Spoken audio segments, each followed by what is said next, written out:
એ ધનજીભાઈ, નમો બુદ્ધાય, જય ભીમ. એ નમો બુદ્ધાય, જય ભીમ. બોલો બોલો સાહેબ. ક્યાં છો સાહેબ? હું ઘરે છું. ધારી? ધારીમાં. ઓકે, તો હું અત્યારે 2 દિવસથી સૌરાષ્ટ્રમાં આવ્યો છું અને બધા તાલુકાની મુલાકાત આગેવાનો બોલાવી રહ્યા છે. તો તમારા તાલુકામાંથી પણ બોલાવ્યા હતા, તો હું બધાને મળવા આવ્યો. એના માટે આપણે પેલું શૈક્ષણિક હબની લઈને જે મીટિંગ 25 તારીખે કરવી છે ને, તો આગેવાનો બોલાવે છે કે બનુભાઈ શૈક્ષણિક હબ કે વાડી. તો હાલ હું અત્યારે હિંમતભાઈ ખેતરિયાના ઘરે બધાને બોલાવ્યા છે, તો મેં કીધું તમને પણ ફોન કરું. હવે અમારો મેઇન પ્રશ્ન ઈ જ છે કે અમે જે કઈ પૈસા છે ને 7-8 મિત્રો આખા તાલુકામાં ફરી અને ₹1.25 લાખ એકત્રિત કરેલો જી, અને જોગદિયા સાહેબના કહેવા મુજબ કે ભાઈ આપણે રાજુલામાં શિક્ષણ હબ કરવાનું છે. બરોબર. એના હેતુ માટે અમે ઘરે ઘરે જઈને પૈસા ઉઘરાવેલા છે. આજની તારીખે અમે જેના ઘરે ગયા ને એ લોકો અમારી પાસે હિસાબ માગે, ભાઈ શિક્ષણ હબ ક્યાં પહોંચ્યું તમારું. એટલે હવે અમને બીજો કઈક ફાળો હોય કે લેવા જવું હોય ને તો શરમ આવે છે. બરોબર. અને આ રકમ જોગદિયા સાહેબ, એમના મિસિસ નરેશભાઈ મકવાણા, અમારા મોટાભાઈ જગદીશભાઈ તથા 2-3 મિત્રો શત્રુભાઈ સરવૈયા, અમે બધા સાથે અમારા ઘરે હતા. અને મારા ઘરે મેં જોગદિયા સાહેબને શિક્ષણ હબના લાભાર્થે ₹1,21,000 21,000નો ચેક અને 1 લાખ રોકડો આપ્યો છે. આ અમે શિક્ષણ હબ માટે જ આપેલો છે. બરોબર. નહીં કે કોઈ સમાજની વાડી કે. તો આ પાછી મને નથી ખબર કે તમે સાહેબને રૂબરૂમાં આપ્યા છે. એટલે રૂબરૂ મારી પાસે એના ફોટોગ્રાફ્સ પડ્યા છે. ઓકે. કારણ કે મને એવું હતું કે કદાચ ક્યાં આપ્યા. તો મારું એવું કહેવાનું થાય છે, તો તમે સાહેબને પૈસા આપ્યા તો તમારી પાસે એના એવિડન્સ ને ફોટો ને એવું છે, એટલે ખૂબ તમારી પાસે ચાલો રસીદ છે ને બધું છે. તો હું એવું રસીદ ને એવું તો મકવાણાભાઈ નરેશભાઈ પાસે હશે, કારણ કે અમે તો અહીં રૂબરૂ આપ્યા છે એને. ઓકે. તો મારું એટલું જ કહેવાનું છે સાહેબ, તો તમે એક બહુ મને મસ્ત વાત કરી કે એ વખતે સાહેબ ને 2 જણા હતા અને નરેશભાઈ નતા, એટલે સાહેબ ના ઘરેથી શિલ્પાબેન પણ જોડે હતા ને? હા, એ હતા. ઓકે.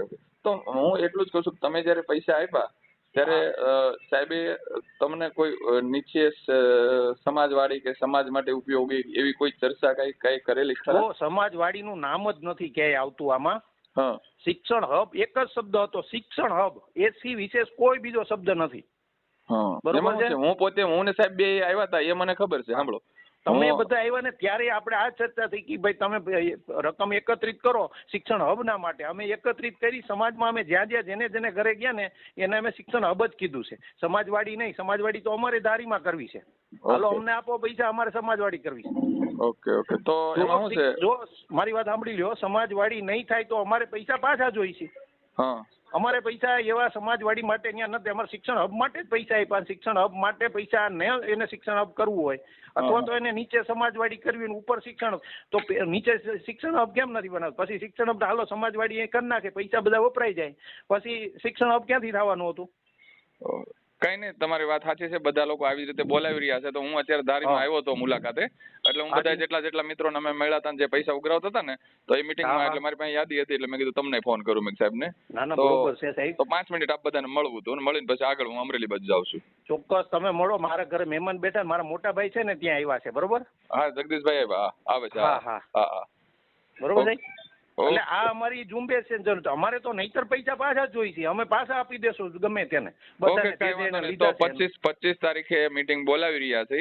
25 તારીખે અહીંયા હું અત્યારે આ લોકોને જાણ કરી દઉં છું. તમારા ધારી તાલુકાના જે કોઈ વ્યક્તિ હોય, તમે જે કઈ આગેવાનો તે દિવસે સર્કિટના હાઉસમાં બધા મળ્યા હતા, બધા આવી જાઓ. બરાબર. અને મારા હું એટલા માટે, કારણ કે હું ગામડે ફેર્યો હતો ને, તો મારી એક જવાબદારી બને છે ને 25 તારીખે એક સારો નિર્ણય લેવા જાય ને, પછી હું આ બાબતમાં તમતાર કોઈને કોઈ વસ્તુ કહેવા માંગતો નથી. મારા એમાં શું છે સાહેબ, જો તમને એક બીજી વાત કરી દઉં કે સમાજવાડી બનતી હોય તો એ લોકોને ત્યાં લાભાર્થે બનતી હોય, તો એ લોકોના લાભ માટે બનતી હોય. દરેક તાલુકા ત્યાં કોઈ લાભ લેવા નથી જવાનું.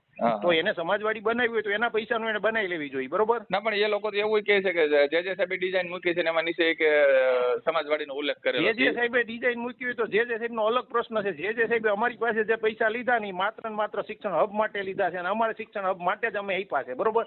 જે સાહેબે કદાચ વિચાર હું નથી માનતો કે એને વિચાર ફેરવો હોય, અને જો ફેરવો હોય તો અમે સમાજવાડી માટે પૈસા આપ્યા નથી, અમારે શિક્ષણ હબ માટે જ આપ્યા છે. અને શિક્ષણ હબ ન થાય તો અમારે પૈસા પાછા જોઈએ. ઓકે, કઈ વાંધો નહીં. તો સારું, હાલો હું તમારા અહીંના આગેવાનો વાળી ચર્ચા કરી લઉં. 25 તારીખે અત્યારે તમે કહો મહેમાનો નહીં આવી શકો, તો 25 તારીખે આપ હાજરી આપજો બધા. બરાબર. કઈ વાંધો નહીં. ઓકે, ચાલો જય. એ આભાર.